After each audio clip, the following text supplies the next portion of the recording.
Check out this streetwear brand called Clout. They have all the latest fashion, from jeans, hoodies, tees, even shoes.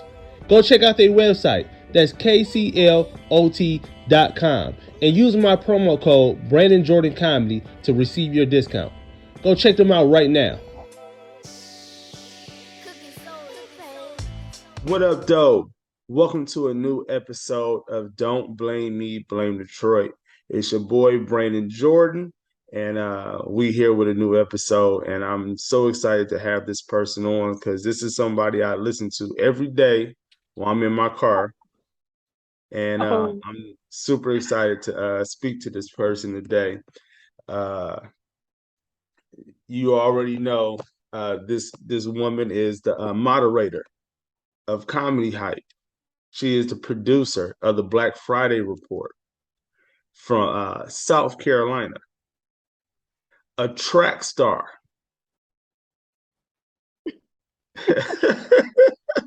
She's a runner. She's a track star. And awesome, man. I just love her spirit and everything, man. So I just want to welcome to the podcast, man, Symphony Thompson. How you doing this morning?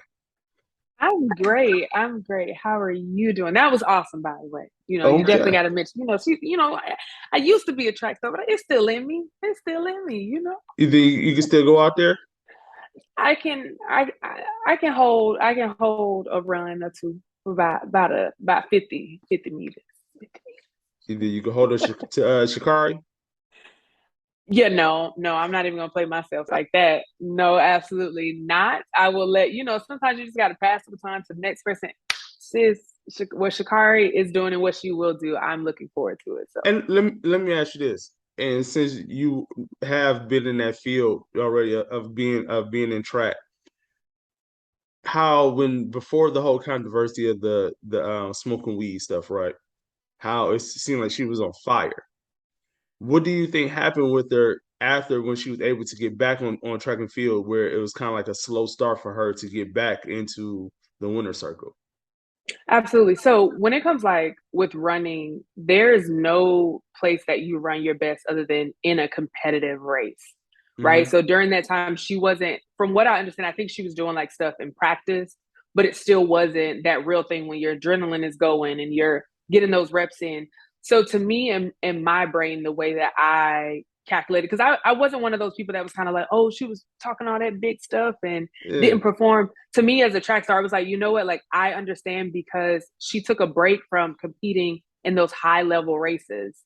So of course, if you're only doing something in practice and and it of course your body is still being conditioned, but then you go to this huge race and you haven't had any big races in between that break time.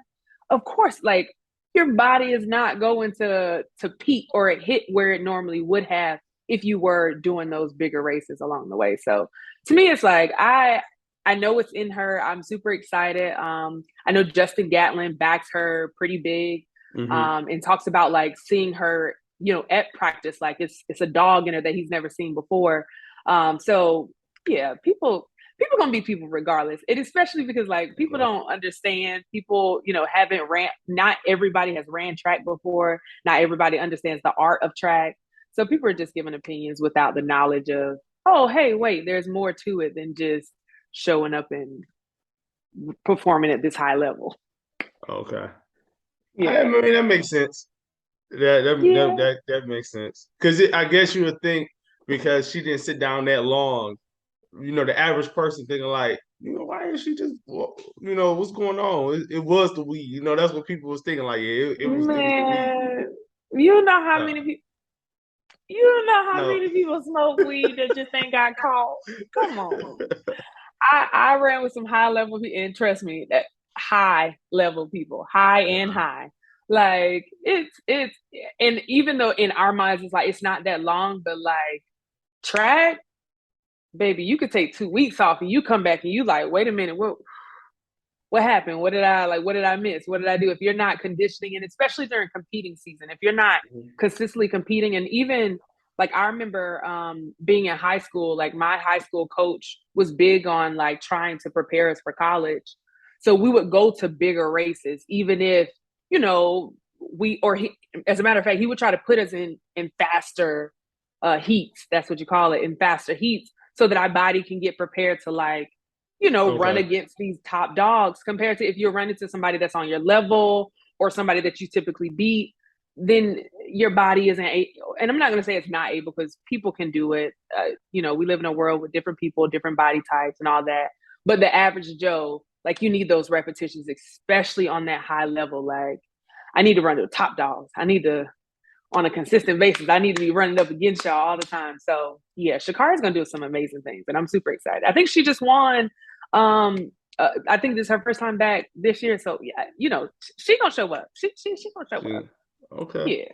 And I get that, because even with comedy, you know, I've been doing this 16 years, and I can go 2 weeks and then get on stage, and I might even feel, you know, off a little bit, because Yeah. I totally get that. The reps, you know, always keep you sharp. They Absolutely. do. They do. So how long have you been in Atlanta?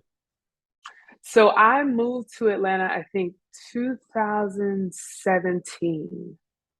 So what was it, 2017? I would say, because it was like in and out. So I would say about 5 to 6 years Mm, is when I officially moved. But I used to come to Atlanta all the time. Like, my dad has been here for 10 plus years.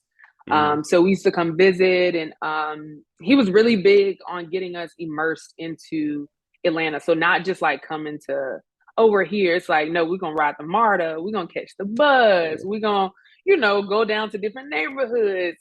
So I really got to, like, feel the vibe of different areas of Atlanta growing up. So by the time when I moved here, it was like, oh, this is home. This feels Uh-huh. like I'm right where I'm supposed to be. You know, it didn't feel like a foreign place for me. Okay. See, I'm born and raised Detroit. You know, that's where I'm from. Obviously. Okay. But but I used to live in Atlanta. I lived in Atlanta for what, almost 2.5 years. I lived down there. Did you like it or you didn't like it? At the time, it was all right. I'm be honest with you. It was all right. It was okay. You know, I used to live right off of Cascade and 285 over in that Okay. area. I used to live over Cascade there. and Decatur? No, 285, the freeway. Oh, okay, got you. Okay, got you, I got you. don't know if you know where that if you go down Cascade and you get to where it's like a Kroger and then the Walmart over there in that area. I Yep. live right in that that's the neighborhood that I lived in. Got you. Okay. That's where I lived majority of the time when I was there. I lived other places for short times. Like when I first moved there, I moved with my cousin who lived in Dallas, Georgia. Okay. That sounds Out, far. Don't it's know where like an Dallas, hour. Georgia is. It's an hour outside the city. So look, so she was telling, she was like, yeah, you should come move down here and live in Atlanta, this and this. I'm like, okay. I'm like, all right, bet.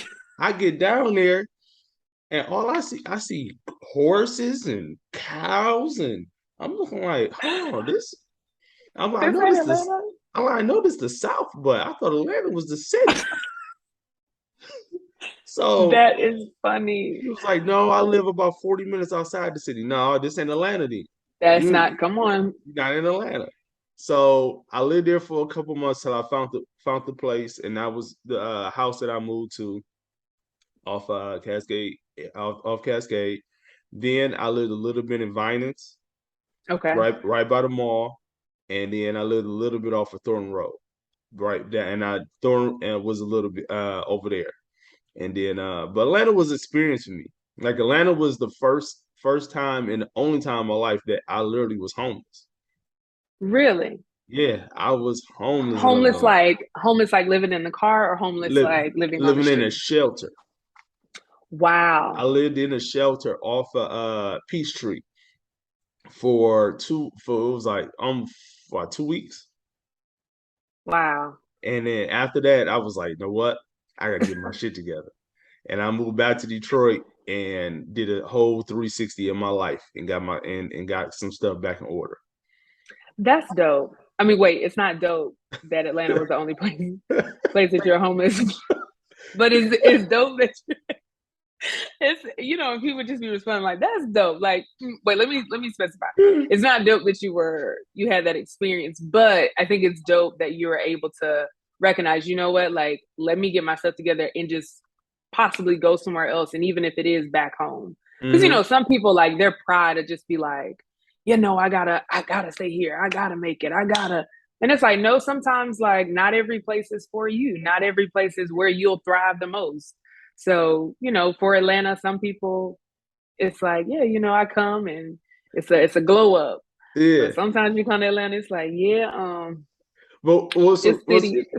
what was so funny about Atlanta for me was it was my first time being around, how can I put it, any form of celebrities on like a Mm, any given basis. yeah. You know, I had went to God, I had like for example, I started doing acting classes when I was in Atlanta. And I went to what's her name? Uh Terry, the girl that Terry played, Vaughn. yeah, Terry Vaughn. Hmm. I went to her school, and that's where I went first.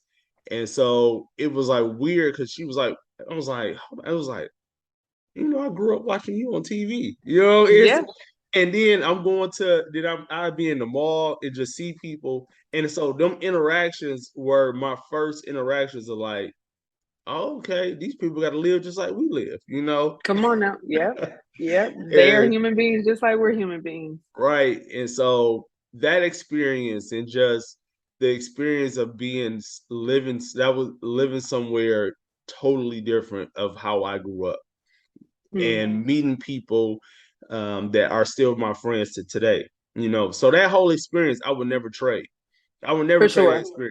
experience. Do I don't never, but I don't miss having to sleep next to someone's smelling like they haven't took a shower in 6 months, trying to And sleep probably haven't.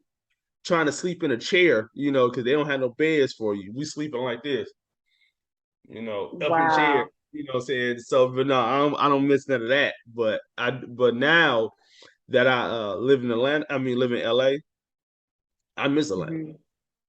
Oh, I, I miss Atlanta. I would trade Atlanta right now for LA. I listen. I would LA is listen. definitely a vibe, We a can we different can type of trade vibe. apartments or how whatever you want. We could trade that right now. I'm And good. I'm good. I like visiting LA. I enjoy the nice weather during the daytime because at night it's cold. I enjoy the scenery, and like I'll come to LA and there's some amazing people I've definitely met that are out in LA, but it's just not for me. I'm a I'm a southern girl. I like the South. LA, I don't know. LA is just it's different. It's it just is. different. It's different. And I haven't, like I said, I've never gone long enough to, like, experience it on a day-to-day basis.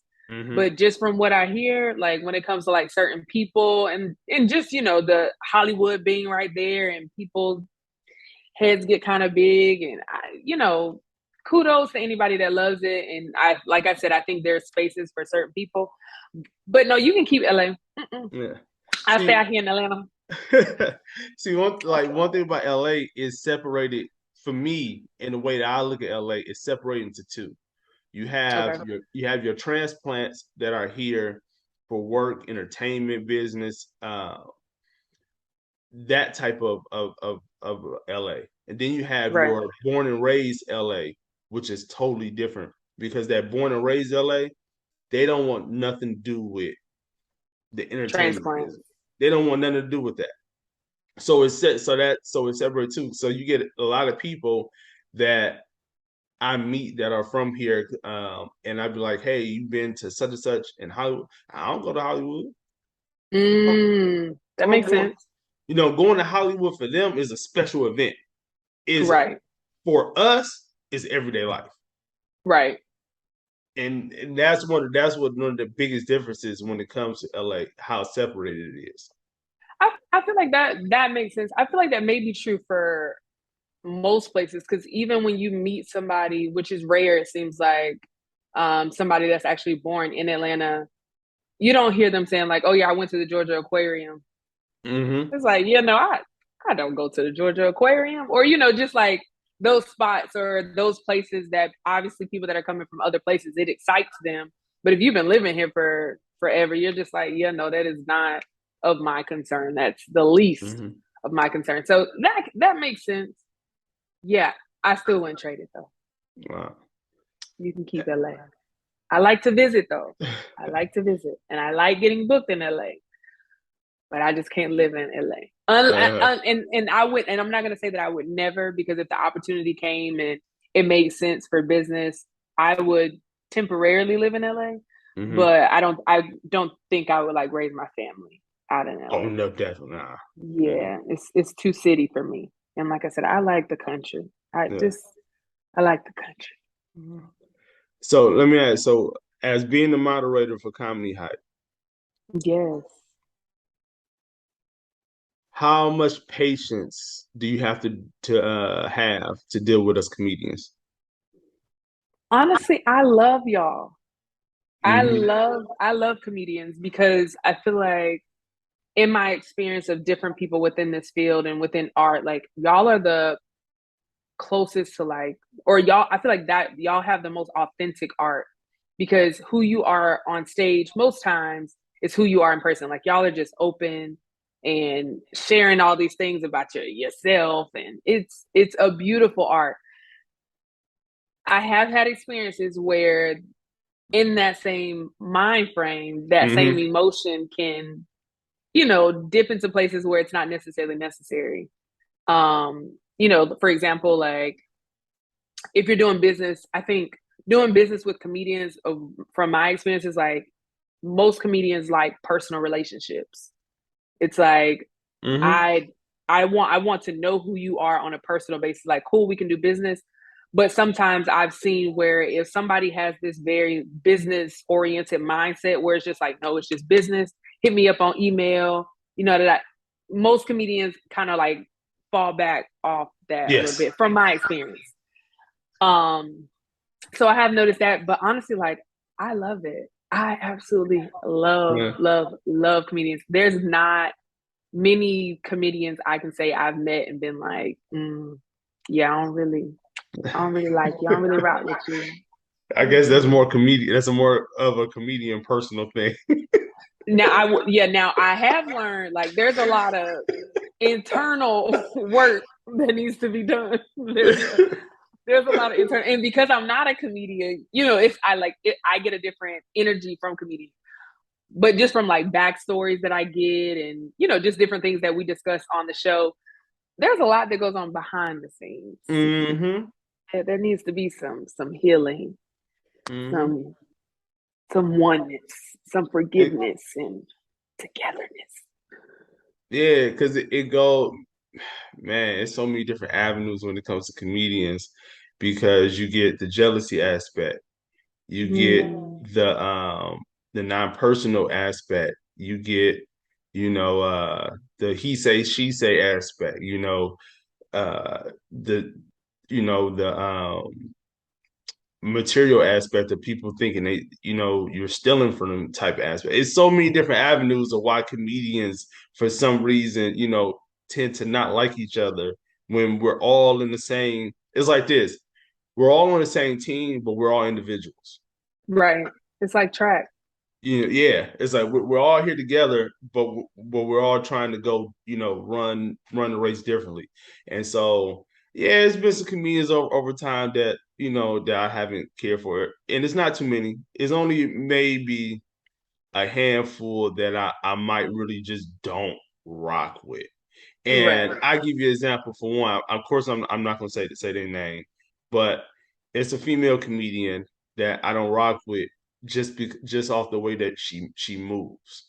Mm. She really she only really and I'm telling you like this. I might be totally wrong about this person, but from the interactions that I had with this person, this is all I can go by. And for Mm. me, the interactions I had with the person was she only really talks to you if she feels like she can benefit something from Mm. So I give you the example of I want to get I can just tell you exactly what happened, the reason why. I was like, oh, I don't have no energy for this person no more. Uh, we done this comedian, we done a couple shows together. We done sat and had group conversations together. One day we were at the comedy store and I walk up, she's having a conversation with another comedian I know. I come up, I say, hey, how y'all doing? Hey, congratulations on Just for Last. I seen that you was just on it. Oh, who are you? Why are you talking to me?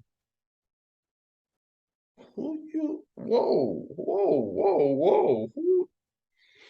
And then in that same instance, just turns her head, continues with the conversation, and act like I'm not even in the vicinity at no more. Oh, I said, you know what? Oh, Absolutely. I said, oh, I don't have no energy for you no more. Because Correct. because my energy could have been, oh, who the fuck is you talking to? But you know what? I said in that space, I said that's not gonna get me nowhere. Yep. So from that time on, I ain't got no energy for you. I And ain't got no deal. that's what you have to do. And honestly, I feel like that's in multiple fields within, I think that's just entertainment as a whole. I think just, of course, different parts of the entertainment business, you have different issues because outside of moderating for the show, like I host a lot of events and I kind Mm-hmm. of noticed the same thing within that space too. Like you have some people that just, because of accomplishments and people probably always tell, bigging them up and making them feel bigger than life. And, like I mentioned earlier, some people just get that big head and they forget how to be humble or forget where they came from or forget like, hold up, like, cool, these accomplishments are great and I'm happy for you, but you're still human at the end of the day. Mm-hmm. And so it's like you say, honest, like for me, I'm big on like once you like fool me once, but fool me twice. No, not. I'm good. So no, I would have did the same thing. Like, you know what? That's cute, but I'm gonna go ahead and go this other way because if I don't, it's gonna be trouble. And I don't. That's like you said, it's not gonna do anything for me. But yeah, I don't think it's just comedians. It's they because even in the music industry, that's another Mm-hmm. that I learned a lot about just from having friends that are heavy in the music industry. It's just I think it's just a people, and I don't even know if I want to call it a problem. I'll call it a people area of opportunity where it's just some people just lose sight, and it's unfortunate, but it's like to not expect people to be that way or to have these attitudes and like that would be setting an unrealistic expectation for ourselves anyway. So I'm always big on like I'm always going to give people the benefit of the doubt, but at this point the things that we've seen in life, you can't do anything to surprise Right. me. Like, oh, okay. It's just like, oh, okay, that's how you move. Okay, that's not a space for me. I wish you the best, but I'm gonna go ahead and go this other way. Because Yeah. people gonna people. And sometimes I Well, just I just be looking like I know God looking like, my people are so ghetto right now. They just it's about time for me to come home. And I just be like, Lord, just take me on the first round, please. hey, Take me on the first round. It's ghetto down here. are you I know you got to be tired of reporting almost seems like almost every month almost or every other month you got to talk about a comedian's death. And I just want to shout out just taking this time right now, man. Shout out RIP to my man Teddy Ray, Jack Knight, uh, two good brothers, saying that I knew. But I know you got to be tired of it. It is, yeah, it weighs on me a lot more. I think the heaviest one for me recently was definitely Teddy Ray. Mm-hmm. Big shout out to Teddy Ray and his family. We had Teddy Ray had been on the show before, and I met him in studio in person. Mm-hmm. And I'm pretty sure, as you know, like Teddy's, like I get chills just thinking about him. Like his personality, his energy, it's just all love and you could feel it. Like there was no ego. There was, it's like I don't care where I've been, kind of like that, like I said, like being able to remain humble and remember where you came from. Like he was just the most loving person. And literally the day that we filmed that show, my anxiety was like the worst. Like before the show, I'm like shaking, trying to like, get ready. And then man, Slink was on and like we had to stop recording a couple times because I just couldn't gather myself to, read the intro because the intro had the details of how he was found. And every time I got to that part, like I would just break down in tears. And I was just like, Slink, I'm so sorry. Like, I just need to go take a moment. So I took like 5 minutes, went to the back, literally was bawling, like one of them ugly cries too. Not Yeah. even, and that's the thing with me. Like, some people can do reports and like they can they just have like tears falling and they're talking. Yeah, no, that's not how it works for me. When I cry, I get this frog in my throat. The tears, I get this ugly, like it's just one of them ugly cries. And Teddy, oh man. And then Jack Knight, hearing how he passed, yeah, Yeah. it's definitely I really hope and pray that these bring light to like, hey, check on your friends, check on your fellow comedians, check on, just check on people. And I hope the people that are going through it too, like I hope this is a wake up call to like, let me seek help. Like it's okay to get help. We weren't put on this earth to do life alone. And yeah, man, it's Even oh, our rest in peace to Fu Quan. yeah. But in all three of them scenarios of how they pass away with the drugs, the suicide, the health issue, all three of those situations are big things, just in life period, not just in comedy. It's just in life period that a lot of people, we need to take more serious, especially, when it comes to this mental health and your just your daily health. Being a comedian, especially when you're on the road so much, you have to be more conscious of number one, what you're putting in your body because we do get put in situations to where we are eating bad, but we have to be more, controlling, and more controlled of what we do put in our body. But also that mental health aspect, man, is huge. And I hate that it gets so put under the rug, like it's just something that you can just get over. But that mental health, man, is a big problem right now. It's vital. And I think every which I haven't heard of what Teddy Ray's cause of death was. I just know he was found in a pool. Um so yeah, I don't know what his is yet. Yeah.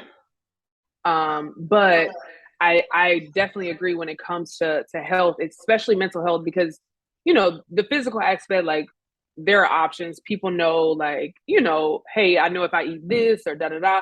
But when it comes to mental health, it's like our community has been so afraid to like go to therapy or talk to people, or sometimes, and it's not even just a fear thing, but we try to be strong and go Let me ahead. say this. Sorry to cut you off. I want to add this to what you're about to say. Is that I never thought that it was also a fear aspect. I thought the fear aspect was just put in because it was more a financial thing.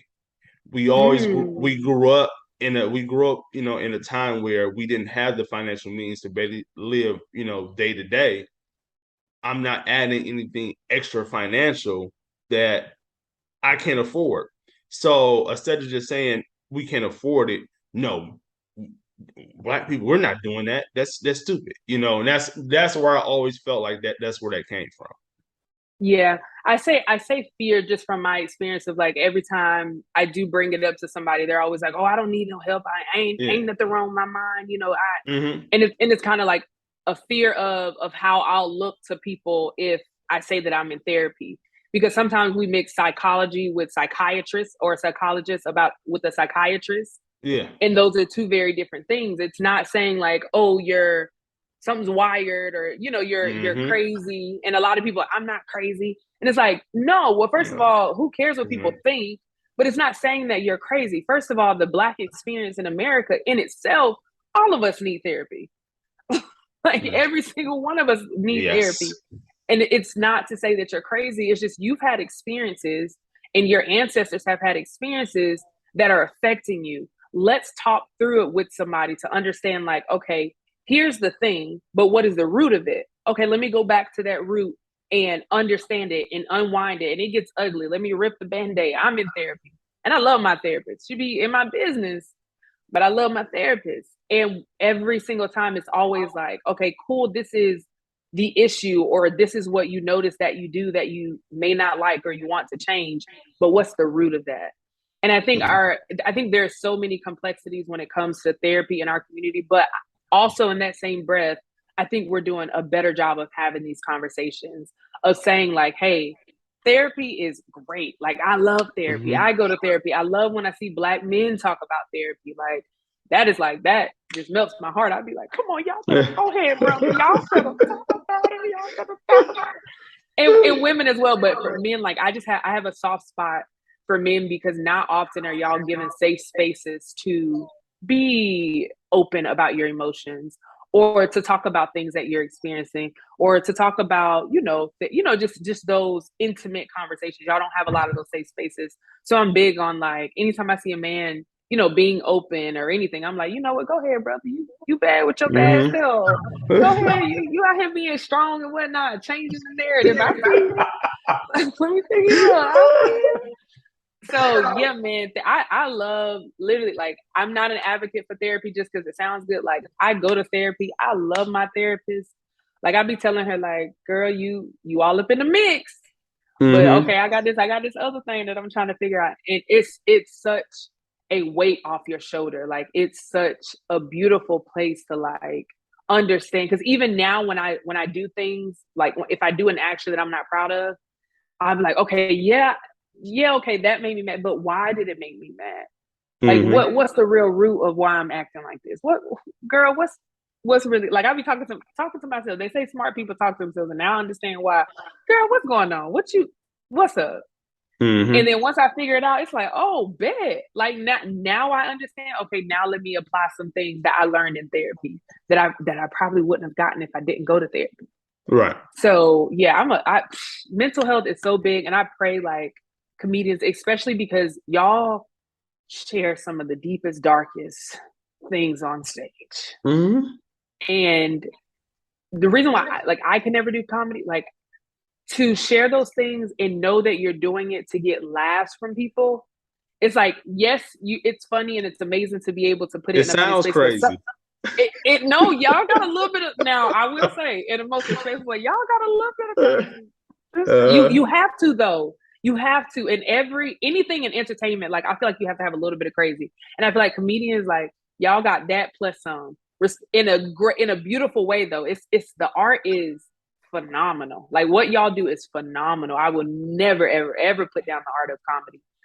But at the same time, y'all be opening up about some things. And it's like, that can be therapy for you, yes, but, like, are you really making sure you're taking care of those things and really making sure you're healed from those things?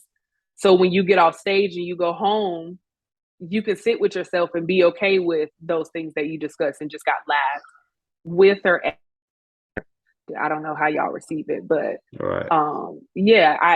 I pray more people open up to, and there's so many resources for therapy now. I know you mentioned, like, the financial piece. There's so many, like, free resources. I know Taraji P. Henson just did free therapy for Black men. So there are just so many places and people that are willing to, hey, let me at least give you some type of experience, right, so that you can at least try it and then, keep see it, and be able to go on for yourself. Because I mean, when I first came to LA, I went to therapy. I seen a therapist when I first came to LA. And it was so funny, because after a couple sessions, I would go in there like, she's not gonna make me cry. She's not gonna make me cry today. No, she's not gonna make me cry. And as soon as I'm leaving, I'll see you next week. Yes. I'll see you next week. All right. Man, that's beautiful, though. That's so beautiful. Like, I can't understand why we try to, like, stay away from crying. Like, crying is a release. Like, even, like, God gave us emotions for a reason, like to be mad, sad, like those are emotions that you're supposed to feel at one point. Don't stay in them, but you're human. Cry, oh my! Like now, my friends and I, like, girl, I just need a good cry.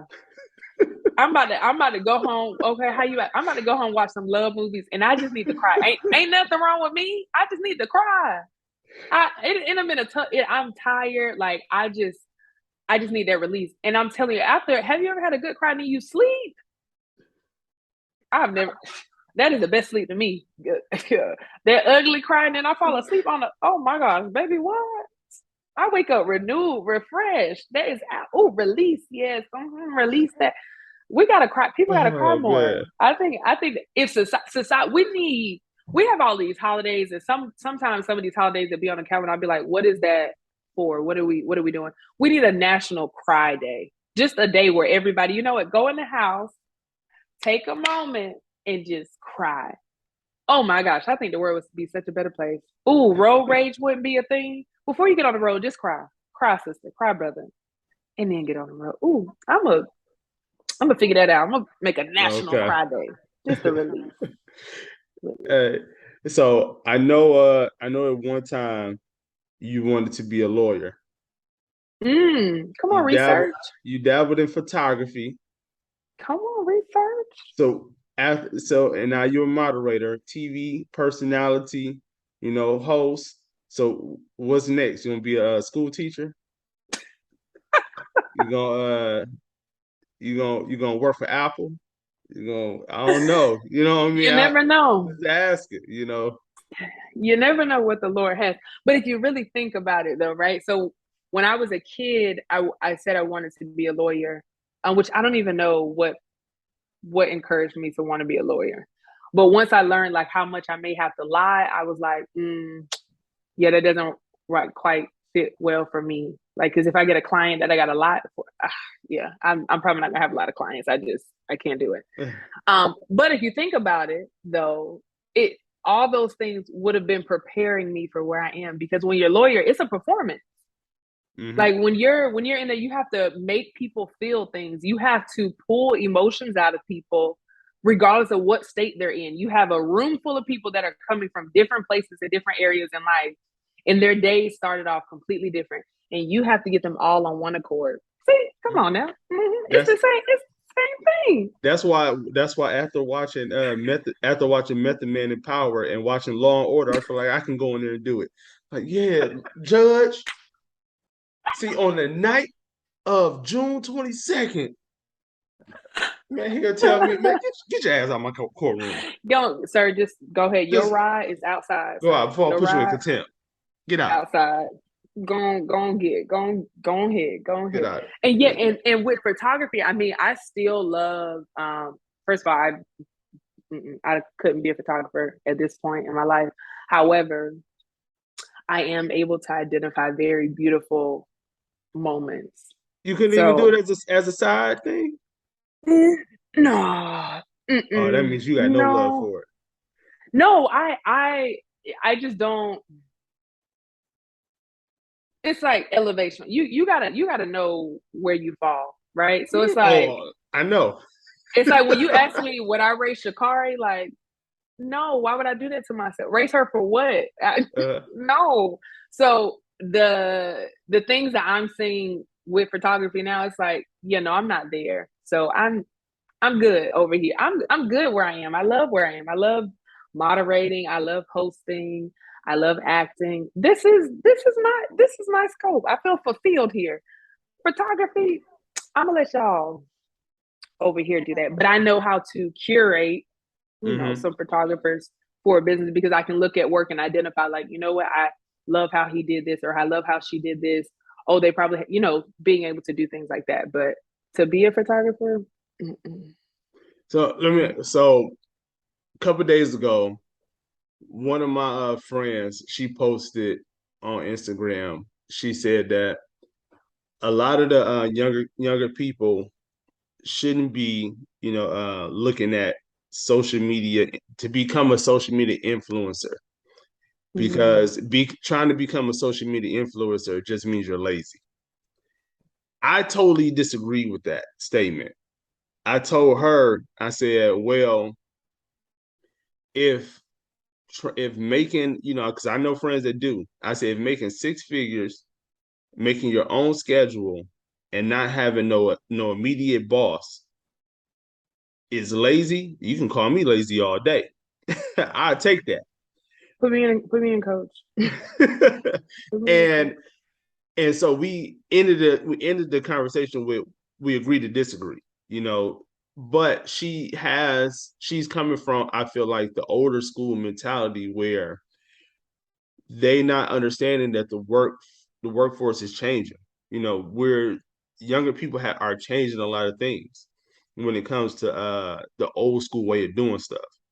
Mm-hmm. And I don't have an issue with the social media influencers. If you have an opportunity to build a career off your phone, why not? Because and then my also thing is that I said you're looking at it at a small scale, Mm-hmm. because it's so many people that started with their phone and built huge careers.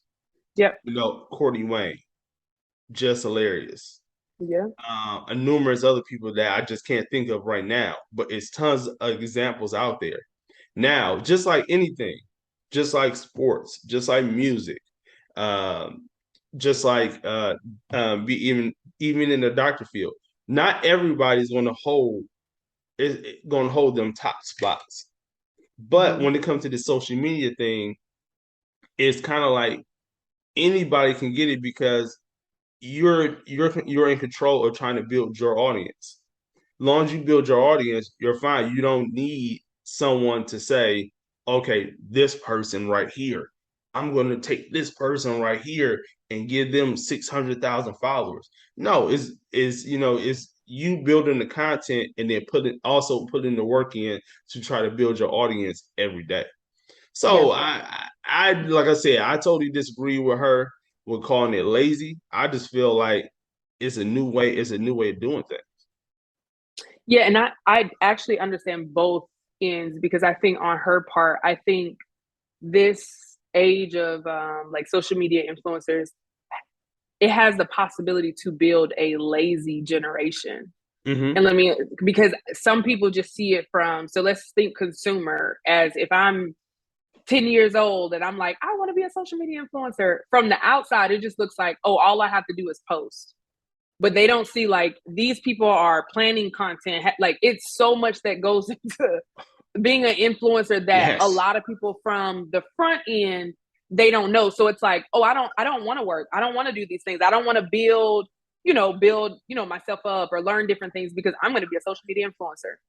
And it's like, it's fine if you want to be a social media influencer, but understand it's not just about, oh, let me take a picture and post it or Mm-hmm. let me record a video and post it. But I also understand and I agree mostly with your end of it when we look at the totality of what a true influencer is and what a true influencer does. It's a lot of work. Even like I'm nowhere near an influencer, but just trying to like keep up with posting in itself. Oh my gosh. What? It's, You mean I got to come up with content every week? What? In addition to taking care of myself, in addition to adulting, which is not what I thought it was mm-hmm. going to be. Like it's it's definitely not as easy as people make it look. It's not as easy as people make it seem. However, I think what you mentioned is the most important piece to it. If you are going to be a social media influencer, I think it's important that you invest your money into other things. Yes. I cannot remember this comedian's name, but he's the one with the blue hair. Um, Blue hair. Quay, blame it on Quay. Yes, blame it on Quay. Okay. He does like the skits with like he dressed up like a girl with like blue hair or whatever. But anyway, he started building restaurants like crab something. I can't remember off the top of my head because I'm thinking of it Okay. off the top of my head. But he started building businesses from his social media influencer profile. Like Mm-hmm. actually let me get real estate. Let me do things that I know because social media may not be forever. Internet may not be forever. If the internet goes down, how can I prepare for that? So I think It's a twofold. I understand what she's saying, but I don't think to make it a blanket statement to say like, oh, if you're a social media influencer, you're lazy. Like, no, it has the possibility to build up a lazy generation, but people who are actually doing it and actually doing the work, like you said, behind the scenes and actually taking those, the money that they're getting and applying it in other places, which you should do anyway. You should always have multiple streams of income. It's not lazy at all. Not at all. Not even a little bit. Not even. Like if you're really doing it, listen, baby, I can't keep up. Listen, I gotta post. I gotta create something today before I leave the house and post it. Listen, I'm at the basic level. Right. I'm at the basic level of doing it, and it tires me out already. Every week. Because baby, take a week off if you want to. Take a week off if you want to. You're gonna come back and be like, well, where'd my engagement go? And I'm big on like, I love, having an audience online, but I like converting that into like a real community. Because there are things that I know that I'm currently working on behind the scenes that I probably can't push to the front right now, but I'm gonna need that community to come together because I want to pour into people. But if I had, and just doing that little minute, baby, I feel like it's Friday again. Today I have to post. And I'm over here like, I don't have any more. I'm out. I posted twice this week. I'm out. I'm burnt out. But we're about to get out of here. But I gotta ask you this before I go. So having the extra exposure to yourself now in your life, you're a celebrity now. How do you deal with the extra attention you get in your DMs? No, you don't even pay attention to it at all. Yeah, I ignore a lot in my DMs, and I used to be the person that, because naturally I'm just a nice person. I genuinely love people. Like I love people. And like I said, I know in my mind that there are other parts to people that are not so loving. But as a whole, like I love people. I give people the benefit of the doubt. So I used to be the person like, if you hit me up like, hey, I really love your work, da da da da. I'm the type of person to respond like, oh, thank you so much. I really appreciate it, because I do. Like, I don't take this lightly. I don't even consider myself a celebrity, but that's just me making sure that I remain humble, remember where I'm from. It wasn't until about a couple times where I respond back to people and I'm like, oh, thank you so much. I really appreciate it. And then I get a video of, how can I say this in the most PG way? A man releasing himself. In the video. And the first time it happened, and I know we gotta go, but I gotta tell this quick. So the first time it happened, I think I ignored one guy and just like blocked him. The second time it happened, it was a picture. And so I sent it to my friends and I was like, hey, any of y'all want this? Cause like obviously I don't.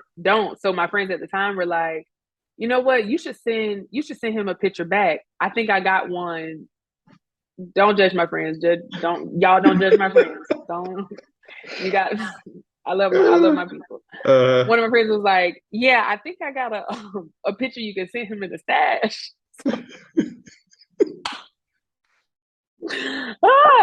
So I was like, okay, cool, bet, because at this point I'm hyped up. He disrespectful anyway. How dare he come in here like I didn't ask for this? And I don't even get that type of energy. Like, sir, what are you doing? So I sent one back. I sent another man's. I have no idea who that man was. As Kiki would say, I have no idea who that man is. I sent another man's, situation, and I was like,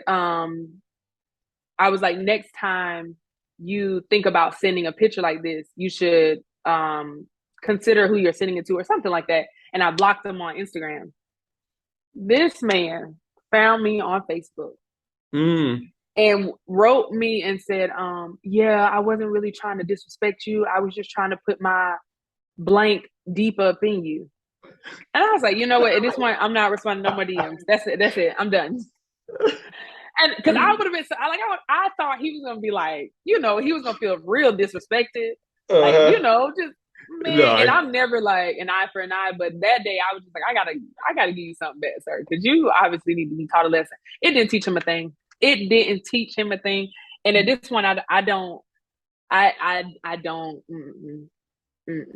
Sometimes I will like, and even now it's like to a point where I'll respond to some people, but then like that person wants to send me like 50 videos and like constantly like just sending me stuff, and it's just like I didn't reply for this. I don't like having notifications. I don't like having that number at the top of my message. Can you not send me all these videos?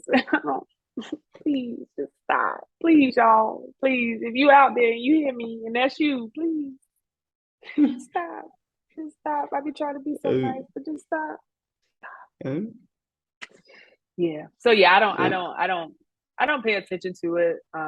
Because it's, most times too, like I love and appreciate people that show me love. And most times, like if people like write me in my comments or something, like I'll try to reply or at least like heart the message. But most, I just don't want to fall into the hype of the internet. Like the internet is not real.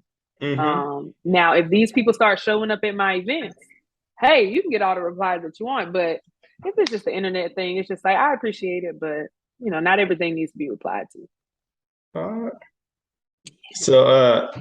So you got comedy hype. You have the Black Friday report. What else do you have coming up? Really quick about Black Friday report. Make sure y'all stay tuned. My brother Killer Mike and I are producing that. Right now we are in a very, very, very exciting space. I'm super excited for what's to come from it. It's something that's for us, truly by us. I am busting my butt behind these scenes to get it to you all on a mass level. So stay tuned for that, because Black Friday report it's moving, y'all. It's moving. So thank you to everybody that believed in me on that. So I'm super excited for that. Well, just know I did subscribe to the Instagram page, so I'm one of your followers on there. I appreciate it. Yeah, and I definitely am going to do something for people who have, because I haven't been posting on that page as much, just because of we're in the pitching stage and a lot of things are going on. So I want to wait to make sure the branding is aligned with the things that are happening. So thank you so much. I will be gifting you all with something very, very special. But yeah, so outside of that, I do have Wadi Eye Productions, which every time I say that, people are like, come on, say what? You got what production? It's my production. It's Wadi Eye. So a while back, I was in a season of just pouring into my friends and telling them, you deserve it. The acronym for you deserve it is YDI. Yeah. And then this is how my brain works. Don't judge me, because my daddy already did. But when I say the acronym, it sounds like a word. It sounded like a word to me. So YDI, like YDI, YDI. And so I was, wow, that sounds like a word. Like, let me tie in a few things. Two things I wanted to add is that it's be connected to God and be connected to Africa. So it's spelled YDIYAH from Yahweh. And then above the I and above the A, or actually the I and the A are from the Sudanese alphabet. So that way the word is Wadiya, which is connected to God and connected back home to Africa. Yes, so Wadiya Productions is producing a lot of things going on that I just can't talk about. That's cool.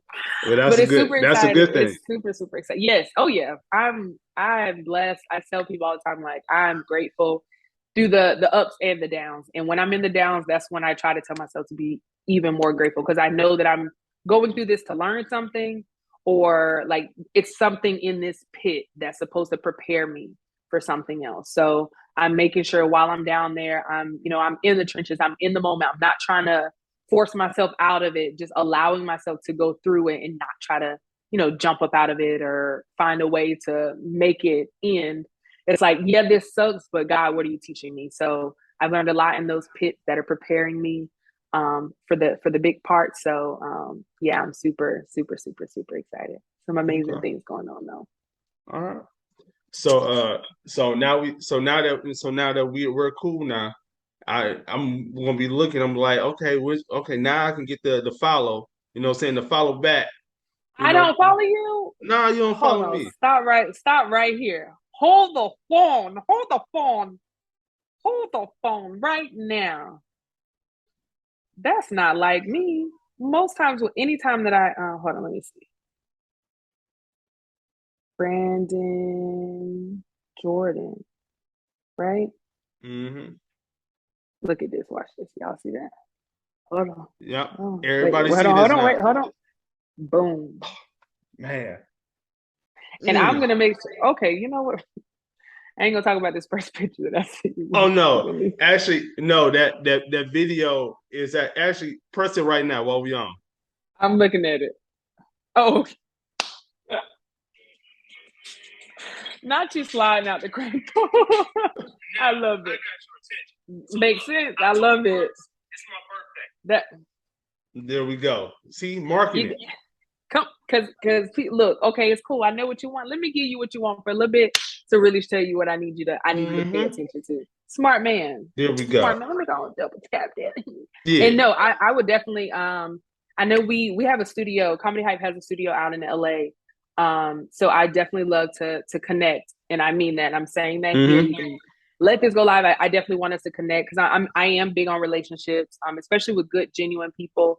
I appreciate you, and I want to tell everybody watching. I appreciate you so much for your patience. I know getting up to this point for us to sit down and talk was quite the challenge, but It's worth the not wait. every. Yeah, we've definitely had experiences where situations happen and life happens, right? We're all humans, things go on. But I appreciate you so much. So I definitely want to stay connected.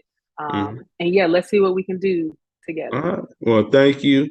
And now when I Absolutely. come to Atlanta and when I hit up the Waffle House, I'm like, when it's time to pay, I'm like, no, I know sympathy. Y'all not, no, I could eat for free. What you You got mean? to go to the black. You got to go to the black-owned businesses for Oh, that. I go wherever. You know what I'm We saying? go local green. Go to local green when Local you come. green and just throw your Yep. name up there. Hey, come on now. I'll Y'all make good sure. I'll tell people. Zach. I'll tell Zach. Zach, Y'all Brandon's good coming. people. I'll send it. Take care of him. There you go. Got to be black on though. Got to be black on. That's fine. We would do that. We would do Sounds that. good. All right. Well, that's give your Instagram. Yes, you can follow me on all social medias at SymphonyThompson. That's Symphony SymphonyThompson. Thompson. Symphony does not have any crazy letters, any extra E's, no C's. It's just like the orchestra. Symphony Thompson. Y'all follow me. Keep up, and I love y'all so much. Thank you. All right, and y'all remember it's Brandon Jordan Comedy, and that's another episode, and I will holler at y'all later.